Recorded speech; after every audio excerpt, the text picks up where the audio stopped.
Vamos então ao Salmo 119, que tem nos desafiado nesses dias. Vamos retomar algumas coisas. A palavra de Deus, a lei, o mandamento, o preceito, o estatuto, o juízo, a palavra, é o que Deus pensa a nosso respeito. Diga comigo, o que Deus pensa a meu respeito. Muito mais do que um padrão externo. Não precisa repetir isso não. Muito mais do que um padrão externo, é o quê? É algo colocado dentro de nós. A nova aliança deixa claro isso. Escreverei a minha lei no seu coração. Não é algo com a qual nos obrigamos a obedecer. É algo que passa a fazer parte do que sentimos e pensamos. Está claro isso? Essa vontade, esse padrão de Deus é colocado em nosso espírito, pelo Espírito. Se manifesta em nossa vida pelas nossas atitudes. E é a nossa luta de sermos parecidos com Jesus, que é a palavra que se tornou gente. E traduziu para a atitude, para a vida, para a rema, ação completada, aquilo que era um padrão. O padrão de Deus se manifesta plenamente em Jesus.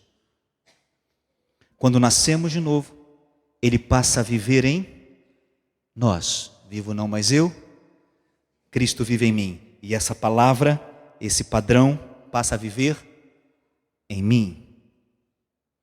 À medida em que o seu Espírito se une ao meu Espírito e me faz viver a vida dele, eu vivo nele e ele vive em mim. Temos trabalhado isso abundantemente nos últimos anos, repetindo isso sistematicamente. A lei não é um padrão que se obedece de fora para dentro. A lei, o padrão de Deus, não é algo que te veste como uma camisa de força. É algo que te preenche por dentro. É algo que faz mudar a maneira de você pensar, sentir e agir. Está claro? Jesus deixa isso muito claro quando ele trata, no breve manual, Mateus capítulo 5, 6 e 7, onde ele vai dizer, ouviste o que foi dito aos antigos, e ele vai dizer o que era a tradição ensinada sobre a lei. E ele vai dizer, eu, porém, vos digo, e aquilo que era uma obediência externa, passa a tratar de coisas que são internas. Ele vai dizer, ouviste o que foi dito aos antigos. E ele vai tratar de algumas coisas que foram ditas na lei e interpretadas pelos judeus. Ele vai dizer, eu, porém, vos digo. Uma das coisas que ele vai dizer é, o que na lei foi dito, olho por olho, dente por dente. Eu, porém, vos digo, amai aos vossos inimigos, orai pelos que vos perseguem. Entendem que é uma coisa de dentro? Entendem que não é uma obrigação que vem de fora? Não matarás. O ato de tirar a vida de alguém, ele vai dizer, eu, porém, vos digo, se alguém se encolerizar contra seu irmão, já o matou. É algo que está dentro. Está claro isso? A nova aliança deixa isso claro. Jeremias 31, Senhor, faz com que o profeta declare, eis que vem dias em que farei uma aliança nova, não como a que fiz com Israel no passado, porque não escreverei mais a minha lei em tábuas de pedra, mas escreverei em vossos corações. Ele ainda completa essa ideia em Ezequiel, quando ele diz que colocaria dentro de nós o seu espírito, para que nós cumpríssemos essa lei. Está claro? O Salmo 119 trata desta ideia, uma lei que é um prazer, uma lei da qual nos aproximamos com alegria, aquilo que nos completa, aquilo que nos vivifica, aquilo com o qual aguardamos, ansiamos para meditar, aquilo que ocupa a nossa maneira de pensar. Meditarei na tua lei, pensarei nela de dia e de noite. Está entendendo? É disso que nós estamos falando. E esse padrão de Deus, ele vai tratar e nos proteger em alguns aspectos. E nós já começamos a ver alguns deles nos últimos domingos. O primeiro deles com relação aos nossos sentimentos, que nós chamamos de aspectos internos. Essa nomenclatura é só para a gente poder entender a coisa separadamente. Não se preocupe muito com a ideia da terminologia. O que são esses aspectos internos? Aquilo que diz respeito às coisas que estão dentro de nós, nossos sentimentos. Frustração, rejeição, esgotamento, angústia. Vamos para os textos?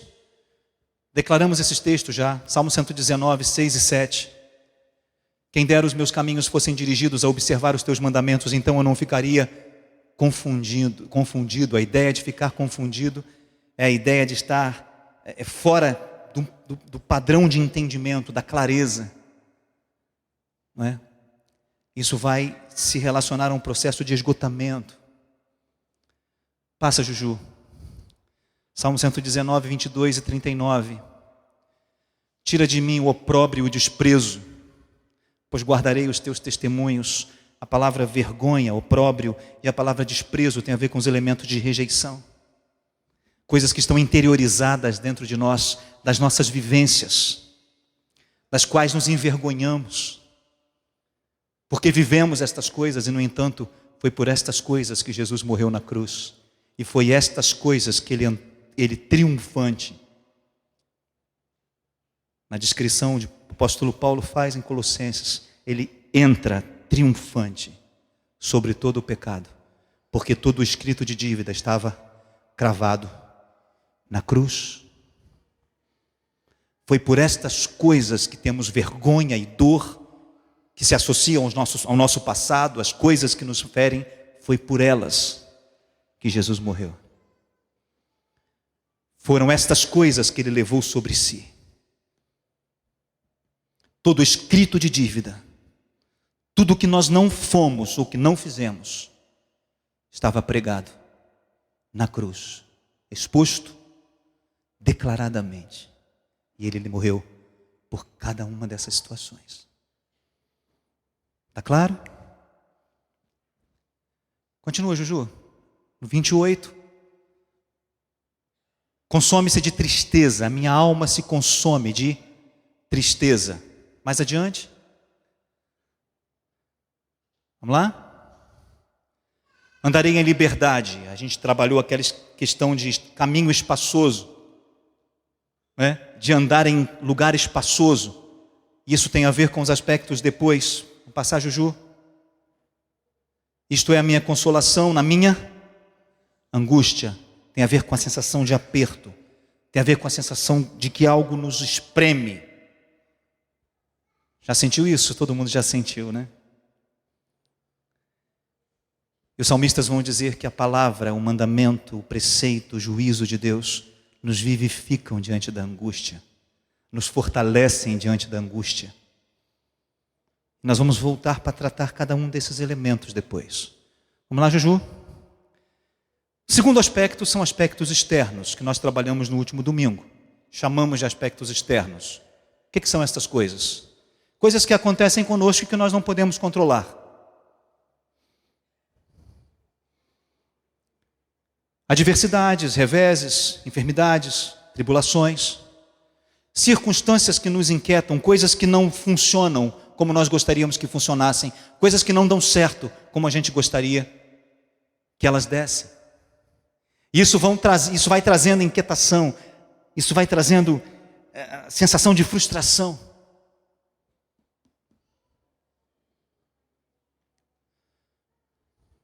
É interessante como o segmento neopentecostal da igreja brasileira trata estas coisas como coisas espirituais. Se eu vou sair de casa e o meu pneu furou, é porque o diabo não quer que eu chegue no meu serviço. Né? Se eu vou viajar e houve um problema na minha passagem, é porque o diabo não quer que eu trabalhe, que eu viaje. Né? Se meu patrão manda embora por uma questão financeira, é porque o diabo não quer que eu trabalhe. Né? E a gente às vezes começa a colocar as situações espirituais sem perceber que circunstâncias, adversidades fazem parte do processo de crescimento.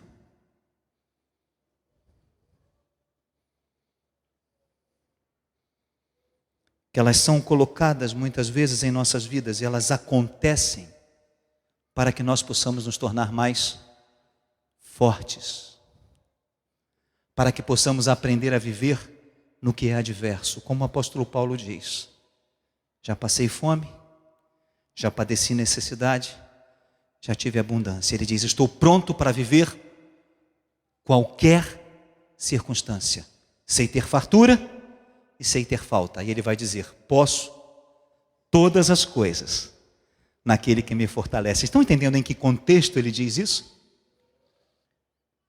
A gente gosta muito dessa última parte, né? Posso todas as coisas. O negócio vai, posso, quais todas as coisas? Padecer necessidade, ter fome, viver reveses. Eu posso todas as coisas naquele que me fortalece, inclusive enfrentar situações que eu não consigo controlar. Está claro isso? Trabalhamos isso na semana retrasada. Outro aspecto, Juju, aí é aquele esquema, pressão de todos os lados, circunstâncias que nos cercam de todas as situações. Às vezes a gente entra em desespero porque não sabe o que fazer diante das situações. Temos que enfrentá-las. Elas às vezes fazem parte de processos de livramento. Quantas vezes eu me lembro de coisas que não deram certo e foram livramentos. Fazem parte da perseverança, do Senhor nos ensinar a transpor os obstáculos, a nos ensinar a persistir na verdade dEle diante da mentira da circunstância. Quantas vezes são essas adversidades, essas coisas que vêm de encontro, que nos ensinam e nos preparam para situações que às vezes ocorrem depois, que são ainda maiores. Pequenos reveses nos tornam mais fortes para maiores reveses. Está claro isso?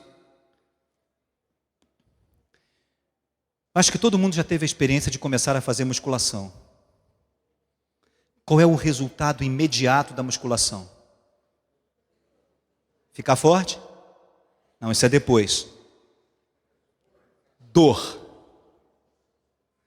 O resultado imediato da musculação é dor. Você está muito tempo sem caminhar, aí você diz assim: vou fazer uma caminhada de 45 minutos. Pode ter certeza que no dia seguinte você ainda não emagreceu, mas vai doer. Por quê? Porque você exercitou algo que estava parado, músculos que não estavam funcionando. Na nossa perspectiva de caráter, na nossa perspectiva espiritual, alguns reveses funcionam como elementos que movimentam coisas que não estavam funcionando. Nossa fé, nossa esperança, nossa coragem, nossa perseverança, nossa ousadia, nossa capacidade de não desistir, nossa capacidade de crer numa provisão que está além e de crer numa palavra que nos dá consolo e diz que todas as coisas contribuem para o bem daqueles que amam a Deus. E é interessante a gente reestruturar essa palavra, porque dá a ideia de que as coisas elas são por conta, né? Todas as coisas contribuem, só que o único agente nesse texto é Deus. E a organização destas orações deveriam ser: Deus faz com que todas as coisas contribuam para o bem daqueles que o amam. Todas as coisas, até aquelas que a gente não entende por que acontecem conosco. Está claro isso? Podemos prosseguir? Belezinha? Então vamos lá. Aí nós trouxemos essas questões que o texto traz como aflição. Vamos lá? Estou aflito, vivifica-me. Pode passar. Aflição e angústia se apoderaram de mim, algo que nos aflige, algo que às vezes a gente não tem como lidar com isso no momento, e a gente precisa ser forte para passar. A gente precisa enfrentar, confrontar, crescer. Estão comigo? Vamos lá, Juju? Olha para a minha aflição, livra-me, pois não me esqueci da tua lei. É a confiança de que o Senhor vai agir em meio às circunstâncias.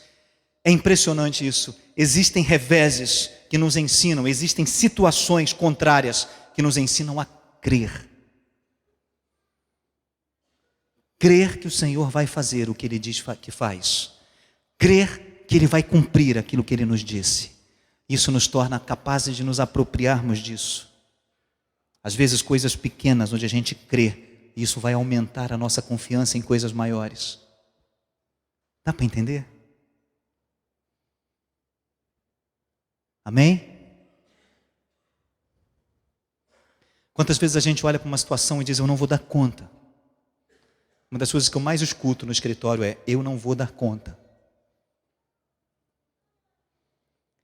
E a gente dá conta. E a gente passa pela situação.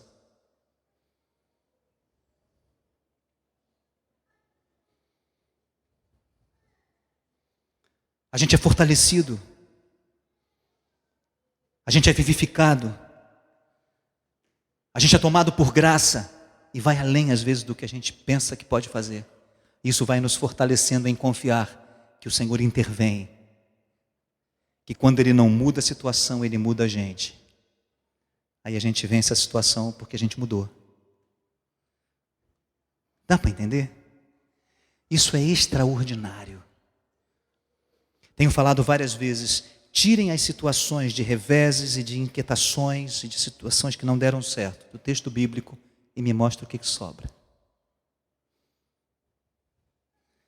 Todas as vezes que vemos Deus trabalhando com alguém, nós vamos ver situações que não deram certo e que cumpriram propósitos na vida dos servos de Deus para torná-los ainda mais atentos à provisão de Deus, para discipliná-los, para corrigi-los, para instruí-los, torná-los mais fortes. Amém? Certinho? Já trabalhamos isso, né?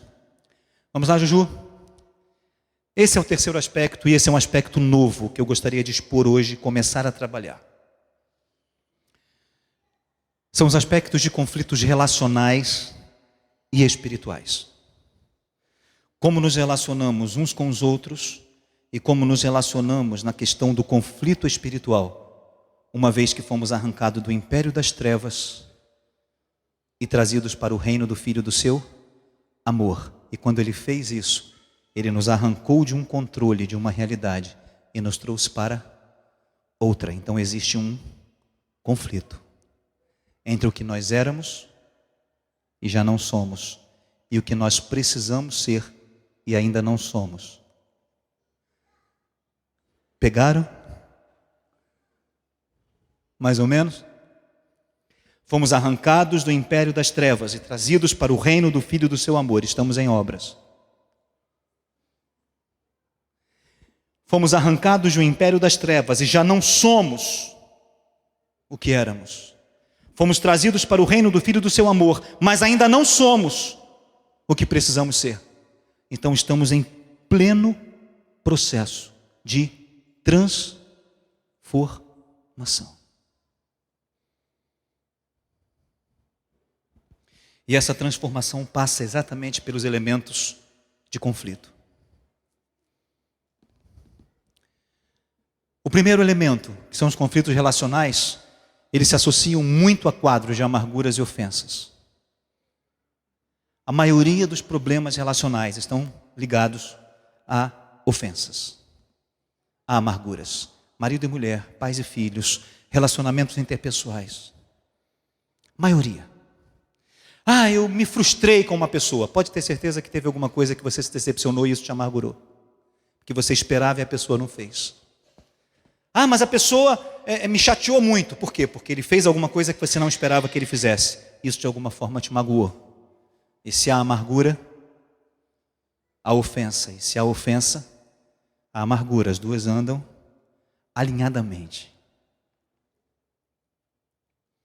Então as questões mais comuns do relacionamento, do conflito relacional, é a ofensa. E o resultado da ofensa, a amargura.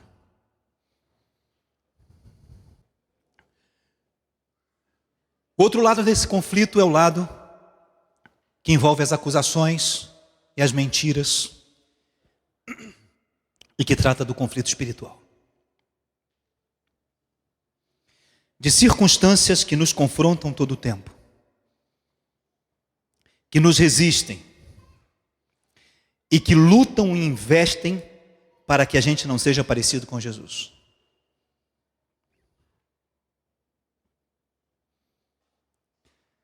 Vamos passar, Juju? Vamos ler alguns textos para a gente identificar isso? Calúnias e afrontas, versos 23 e 24 do Salmo 119. Perdão, 23 e 42. Vamos abrir o Salmo 119.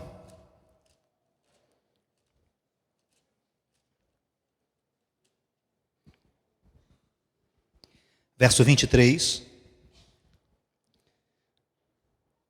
E depois o verso 42. Vamos ler o 23? Não importa se a sua versão é diferente. Leia e se aproprie disso. Vamos lá? Podem ler o 23.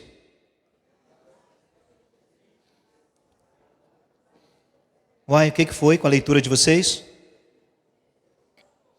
É tão diferente assim? Verso 23.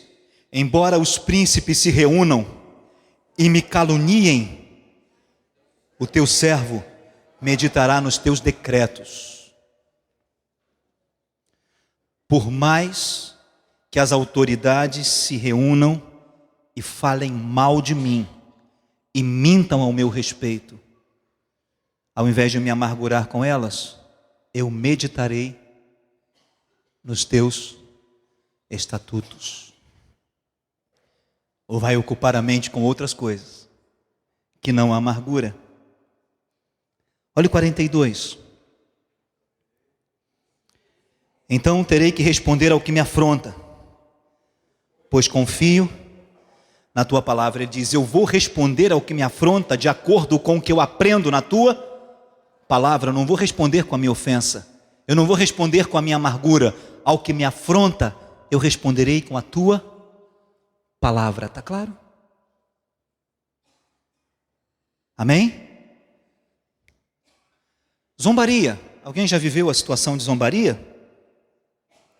51. Juntos. Os soberbos zombam continuamente de mim, mas eu não me desvio da tua lei. Mas eu não deixo de fazer o que eu tenho que fazer. Mas eu não permito que a amargura me impeça de fazer o que eu tenho que fazer. Sabe de onde vem a ideia de zombaria? O que é zombar? É quando você fala coisas de deboche. É quando você fala coisas que desqualificam o outro.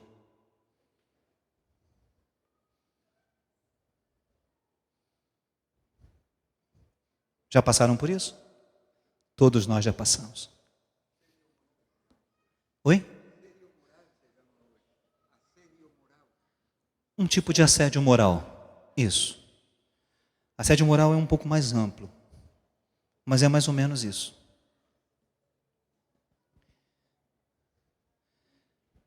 É quando alguém expõe alguma coisa sua que parece brincadeira, mas não é.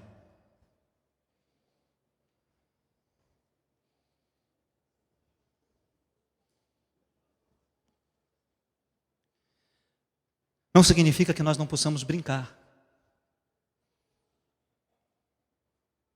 Significa que o Senhor conhece a nossa intenção. Quando você brinca com o desejo de fazer uma coisa engraçada, de trazer um momento de alegria, isso é uma coisa. Quando você torna o seu gracejo uma zombaria, isso é outra coisa. São coisas totalmente diferentes. Há um texto interessante que diz que alguns esticavam os beiços para zombar através do assovio. Em algumas culturas, assoviar para o outro uma expressão de zombaria. Se eu não me engano, o Salmo 22, que descreve Jesus sendo crucificado, trata disso. Alguns zombaram de ti, esticando os beiços, como se estivessem assoviando enquanto ele estava sofrendo. Dá para entender o que é zombaria? O que fizeram com Jesus é literalmente isso. Colocaram nele uma coroa de espinhos, porque ele era rei dos judeus. Isso é uma zombaria. Está claro? Amém? Quem já não viveu isso? A sensação de estar sendo exposto por alguma coisa. Exposto para ser envergonhado diante da situação. Oi? O bullying, né? Que é um nome tão bonito para zombaria. É um nome até sofisticado, bullying. A gente pensa até que é outra coisa, mas é a zoação de sempre, né? Quando eu era magrinho, me chamavam de orelha de dumbo. Eu fiquei gordinho, eu virei rolha de poço. Eu era magrinho, era orelha de dumbo. Fiquei gordinho, rolha de poço. Não tem jeito. Né?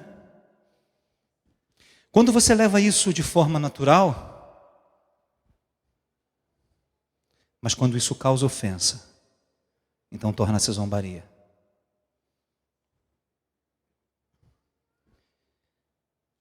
Enlaçar, armar armadilhas, preparar laços. Vamos ler? 61.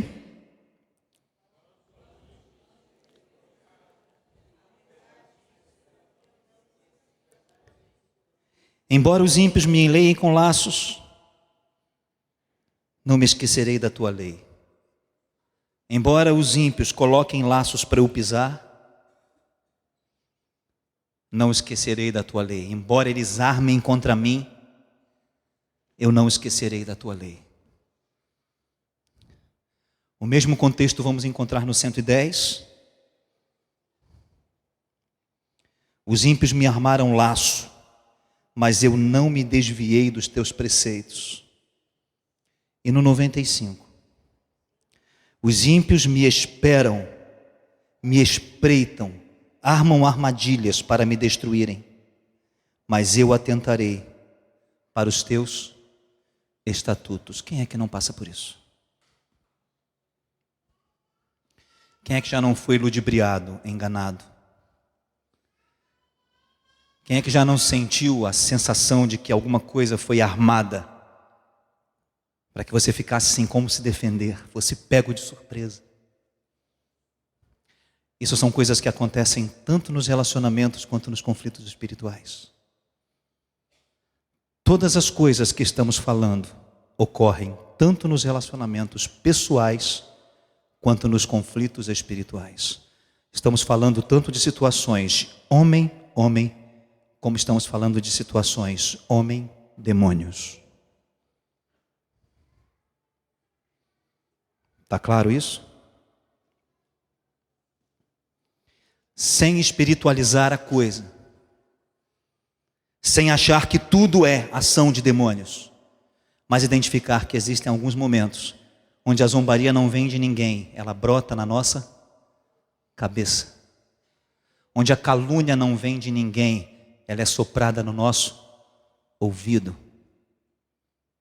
Todo mundo já sentiu isso também, né?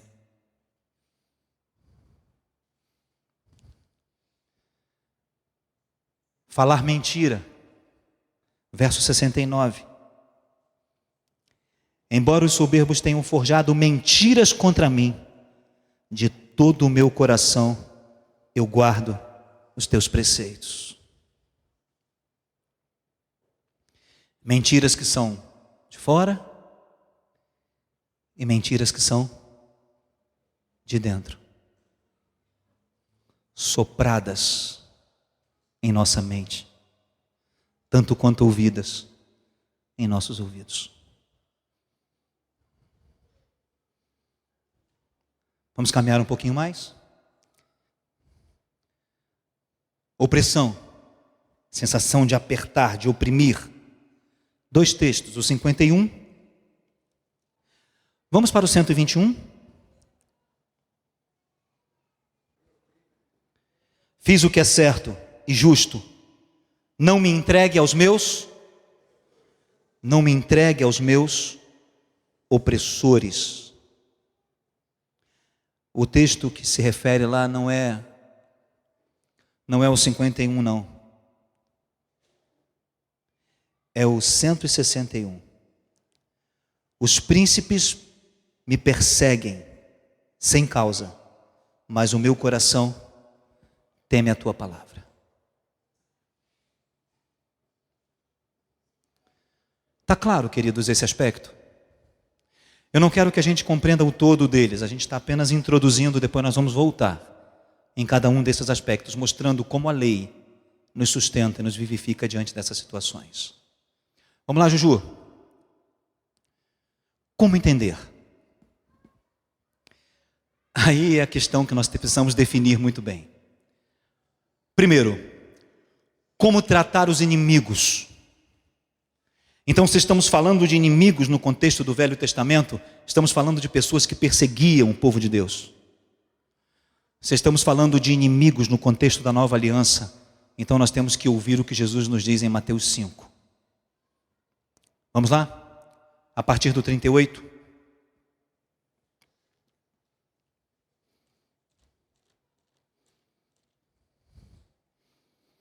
Mateus 5, a partir do 38.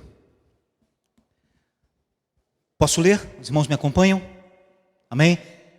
Que horas são, hein? Eu estou sem relógio.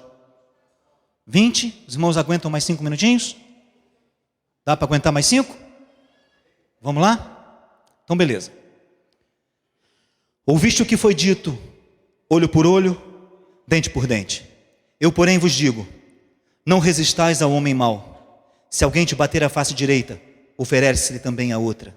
Se alguém quiser demandar contigo e tirar-te a túnica, entrega também a capa.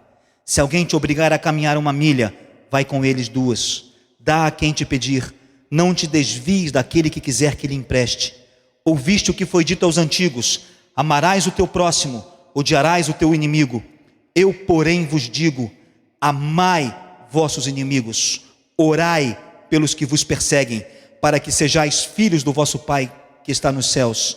Ele faz o sol nascer e se levantar sobre maus e bons, envia a chuva sobre justos e injustos. Se amardes os que vos amam, que recompensa tereis? Não fazem os cobradores de impostos também a mesma coisa? E se vocês falarem somente com os vossos irmãos, o que fazeis demais? Não fazem os gentios também assim? Sede, pois, vós perfeitos, como é perfeito o vosso Pai que está nos céus. Dá para deixar claro que o trato com os inimigos só pode ocorrer via perdão.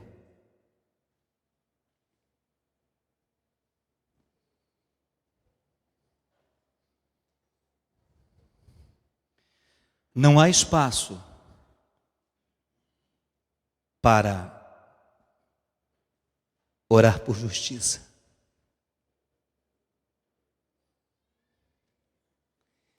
E como o meio religioso brasileiro nos ensina isso? Alguém te ofendeu? Ore por justiça.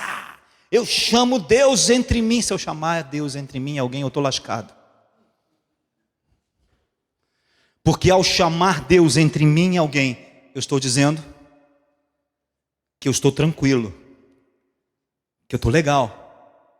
Mas eu sei muito bem quais são as minhas fraquezas e os meus pecados. E eu sei que se eu chamar Deus entre mim e o outro, é capaz dele dizer, fica na tua.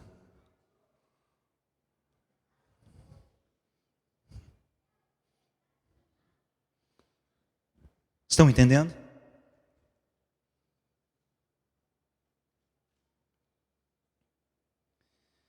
Como é comum a gente ouvir em alguns meios a questão de amaldiçoar as pessoas porque elas não fazem aquilo que você gostaria que elas fizessem, isso não tem nenhuma base na nova aliança. E tinha uma finalidade na antiga aliança, porque o Senhor agia em proteção ao seu povo e a revelação estava ligada a Israel como povo. Então o Senhor agia contra os inimigos do seu povo. Era uma nação, era um povo que caminhava no deserto, era um povo que tinha reis, era um povo que lutava batalhas. Hoje nós somos um povo da cruz. Hoje nós temos outra referência.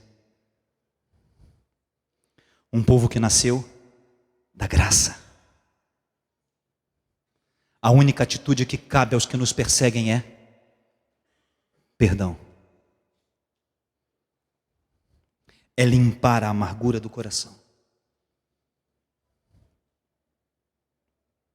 O outro aspecto é a nossa luta livre. Vocês podem estar estranhando essa expressão, luta livre, né?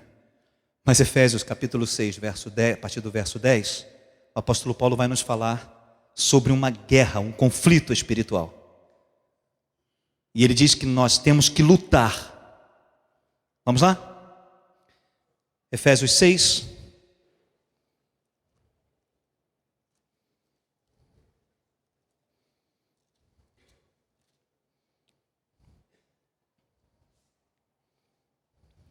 A partir do 10. No demais, irmãos meus, fortalecei-vos no Senhor e na força do seu poder. Revesti-vos de toda a armadura de Deus, para que possais estar firmes contra as astutas ciladas do diabo. Pois não temos que lutar, e o texto grego diz, pois a nossa luta livre, o nosso combate corpóreo, físico, ele diz, não é contra a carne, nem contra sangue, mas contra principados, contra potestades, contra poderes deste mundo tenebroso, contra as forças espirituais da maldade nas regiões celestes. Portanto, tomai toda a armadura de Deus, para que possais resistir no dia mau, e havendo feito tudo, ficar firmes. O restante do texto nós vamos trabalhar em outro momento. O apóstolo Paulo não fala de um conflito vivido à distância. Ele fala de uma luta física, que não é contra a carne, nem contra sangue. Ele fala de suplantar o adversário e imobilizá-lo. Esse é o teor da luta livre, já viram? Não tem soco, não tem chute. Você agarra o adversário e subjuga ele. Um pouquinho parecido com o jiu-jitsu, não é? Você encaixa os seus golpes para submeter o adversário, para imobilizá-lo. Está claro do que o apóstolo Paulo está falando? Que não é uma guerra à distância, é um conflito perto. E essa luta livre envolve esses aspectos que nós trabalhamos: mentiras, zombarias, armadilhas, tudo aquilo que nós vimos, que ocorre nos dois aspectos e nos dois ambientes, tanto nos ambientes relacionais, quanto nos ambientes de luta espiritual, de confronto entre reinos, de onde nós fomos tirados e para onde fomos levados. A primeira grande luta foi vencida na cruz, ele nos tirou do império das trevas.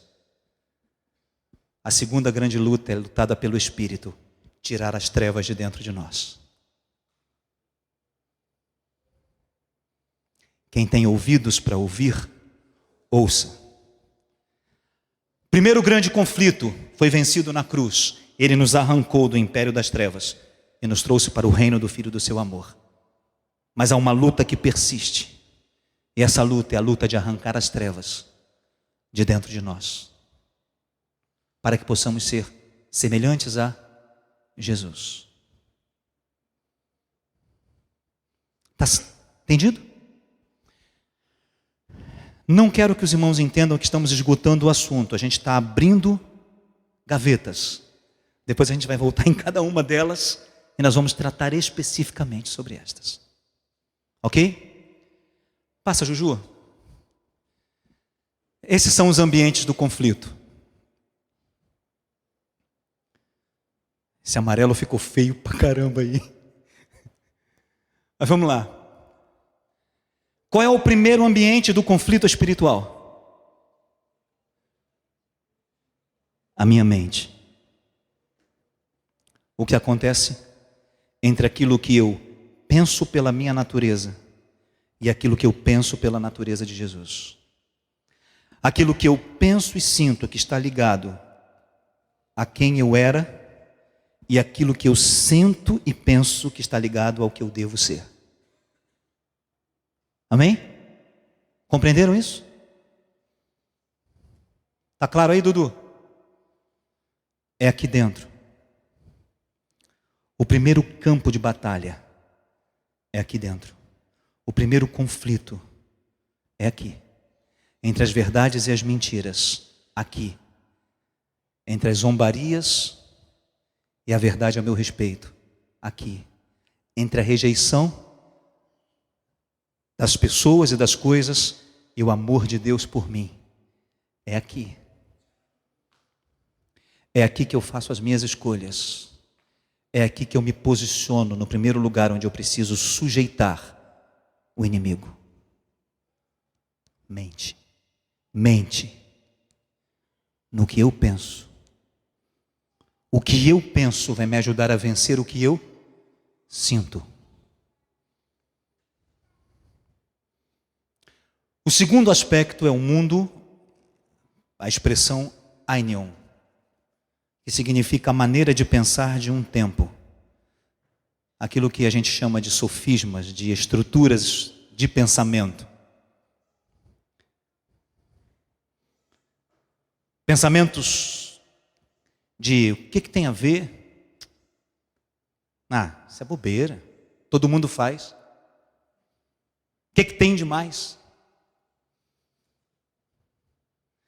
É um conflito de valores. É um conflito de verdades. A verdade do padrão de Deus e a verdade distorcida do mundo, da era, de como o nosso tempo pensa.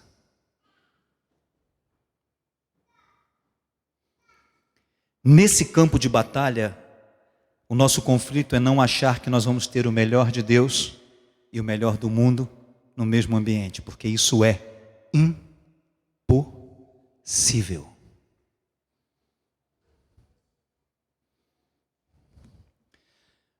Há muito tempo atrás foi lançado um filme que foi interessante, eu já assisti esse filme algumas vezes com algumas nuances diferentes. Alguém já assistiu Cidade de Deus? Lembram de um momento onde um grupo de traficantes se reúne e ora o Pai Nosso para fazer um ataque a outro grupo de traficantes? Eles estão fortemente armados, vão atacar uma outra boca de fumo e eles começam: Pai Nosso que estás nos céus, santificado seja o vosso nome. Dá para entender o conflito?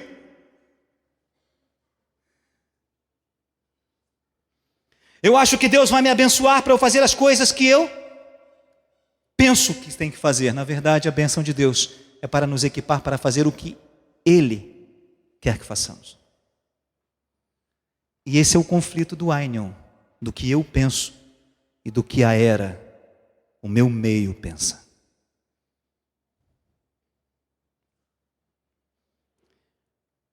E o outro é mais amplo. É o mundo no sentido de cosmos. O apóstolo Paulo vai falando sobre isso quando ele diz como que se processa a nossa luta livre. Vamos voltar aqui rapidinho para a gente poder terminar a Efésios capítulo 6. Ele vai descrever os inimigos que nós temos no verso 12. E ele diz: porque a nossa luta livre não é contra a carne nem contra sangue, mas contra principados, potestades, poderes deste mundo, forças espirituais da iniquidade nas regiões celestes. Ele vem de fora para dentro.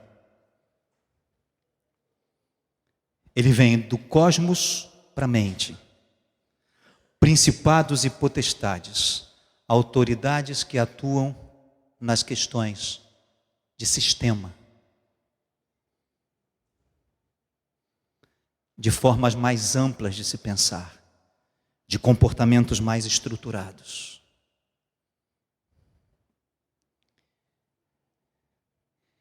Depois ele vai dizer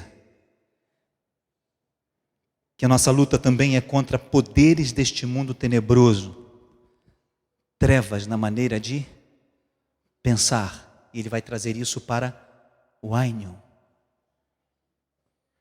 E depois ele vai dizer que a nossa luta é contra as hostes espirituais da iniquidade, aquelas que operam no campo de batalha mais restrito,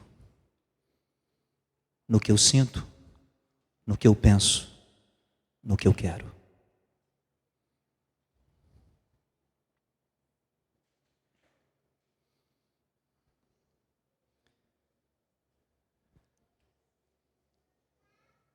Vamos lá, Juju.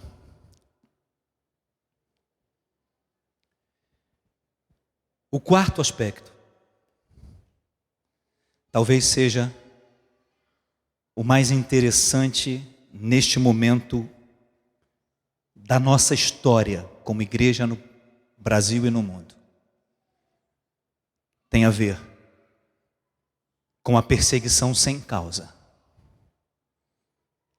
que não é um conflito relacional e não é um conflito espiritual. É o nível de perseguição. É quando nós somos perseguidos e maltratados porque adotamos o padrão de Deus. E o padrão de Deus ofende o padrão do mundo.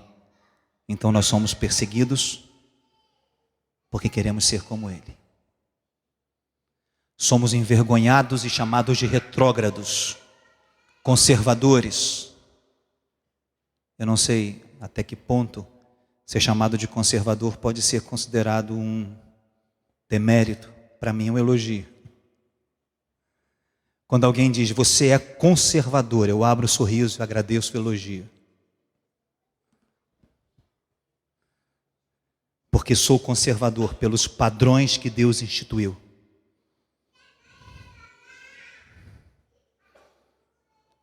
Talvez esse seja o elemento mais conflitante de todos eles no nosso tempo. Por quê? Porque o nosso tempo, o cosmos, o nosso mundo, ele age para negar tudo que vem de Deus. Se é padrão de Deus, não serve.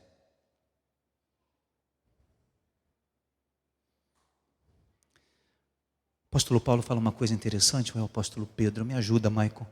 Quando ele diz que seja perseguido não porque é ladrão, não porque é mau caráter. Pedro, mas por quê? Aí ele vai dizer porque seja perseguido por querer as coisas de Deus, por querer andar com Jesus, por querer ser fiel a Ele. É isso mesmo? Sabe o texto? Me ajuda, por favor. Estão entendendo esse nível de pressão? Isso ocorre de uma forma tão sutil. Tão sutil. E de uma forma tão marcada, tão contundente, que a gente nem percebe. Há momentos em que a gente se sente inquieto se a gente deve ou não falar o que pensa sobre determinada coisa. Porque parece que aquilo que a gente vai dizer é tão fora do senso comum que a gente acha que é a gente que está enlouquecendo. Já se sentiu assim?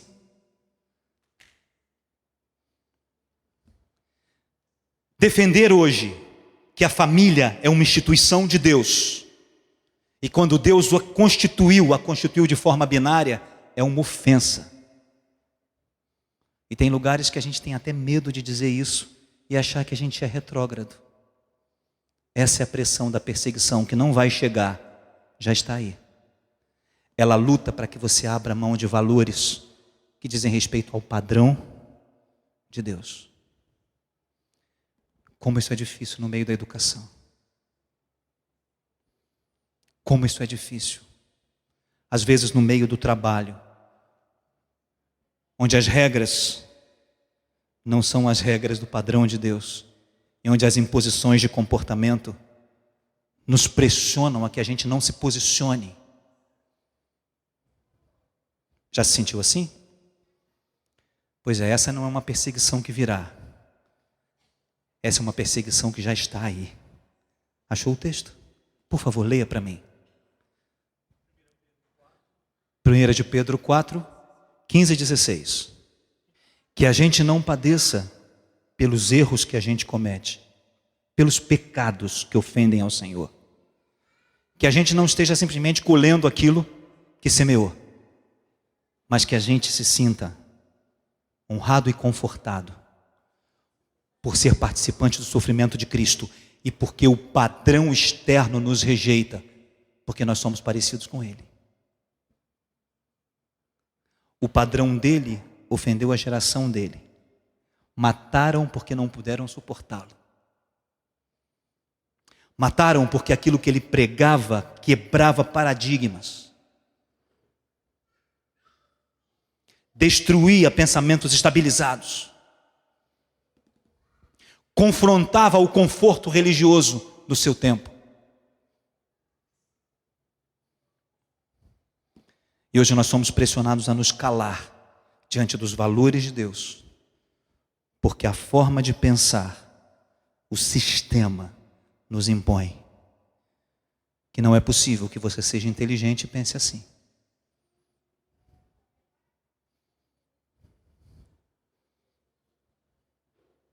Não é possível você é um cara tão inteligente, como que você acredita na criação? Como você pode acreditar que Deus criou todas as coisas? Para isso serve a ciência. Para dizer lá que no carbono, número não sei quanto de Cambal, bilhões e bilhões e bilhões e bilhões de anos. Aí a ciência serve. Quando você fala de composição binária, aí a ciência não serve. Porque XX e CY, isso já era, isso está ultrapassado.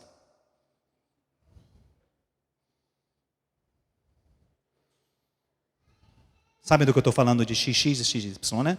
Homem e mulher. Constitucionalmente, biofisicamente estabelecido como seres distintos. E a gente negocia pela pressão do cosmos. Sabe qual é o sistema que o cosmos usa? Ele cria o discurso e sustenta o discurso. O cosmos, o sistema estabelecido na forma de pensar, cria discursos e depois sustenta esses discursos. E sustenta com tanta força que às vezes você se sente mal de expressar a sua fé. Deus criou sim. Não é possível que você acredite nos dias que Deus criou nos dias. Acredito, Deus criou nos dias. Isso é mito. Uma vez eu estava num casamento e um pastor abriu um texto para falar sobre a criação, Adão e Eva, e ele disse, o mito de Adão. Eu falei, como assim um mito?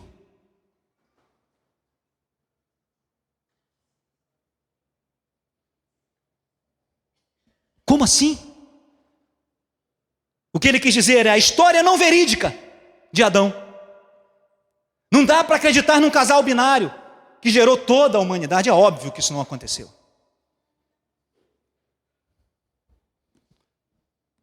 É mais fácil acreditar que nós evoluímos de símios. Sabe o que são símios? É mais fácil. E nós nos calamos. Por quê? Porque a pressão vem e nos encurrala. E dá a impressão que quando declaramos a nossa fé, parecemos burros diante de tantos argumentos inventados.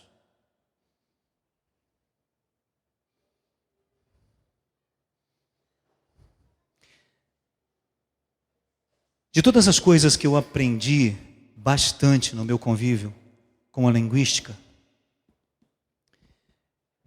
eu aprendi muito mais a como não ser.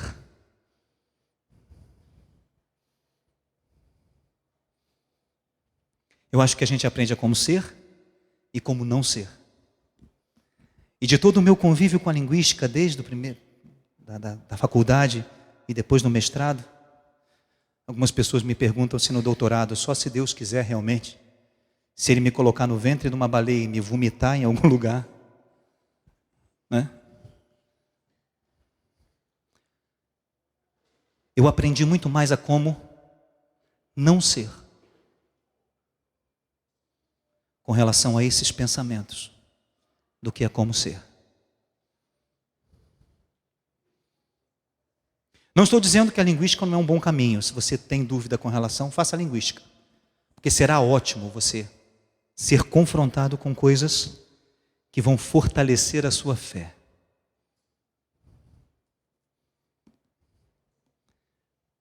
Se não miná-la, tornará a sua fé mais forte.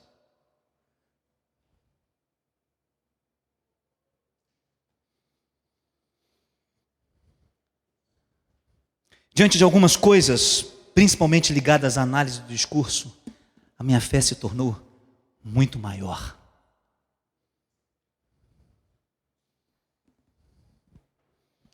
Porque a grande maioria não passa de pensamentos humanos, desdobrados.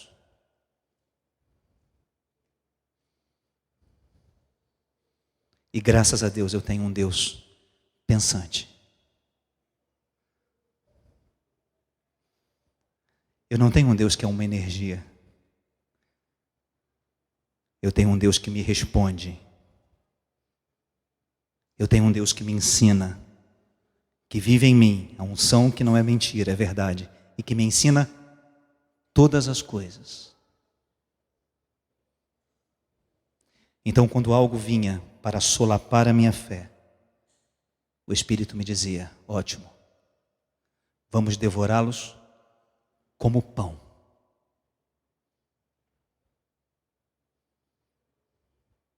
Quando eu ouvi que a minha realidade de conviver com meus irmãos é vista apenas como um aparelho repressor. Igreja é um aparelho repressor. Eu começo a entender a ira dos homens contra a glória de Deus. Porque a igreja é a expressão do seu corpo, da sua vida. É os braços dele que se movimentam nessa terra. É a boca dele que proclama nessa terra. São as mãos dele que tocam nessa terra. Não é isso que a gente acredita? Que a igreja é a ação de Jesus nessa terra? Não é assim? Ah, mas você está misturando conceitos. Não me tome por ignorante. Eu sei muito bem onde o mundo, cosmos, quer nos levar. É a essência do que o apóstolo João chama no capítulo 2, acho, da sua primeira carta, como espírito do anticristo.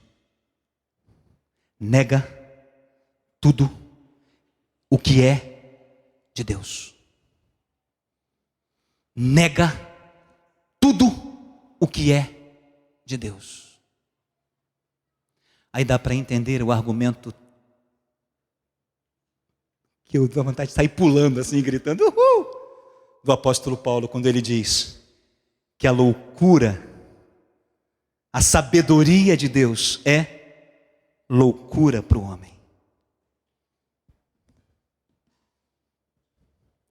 Porque o homem natural e o cosmos nunca entenderá a sabedoria de Deus, que só é compreendida pelo seu espírito num ambiente de fé.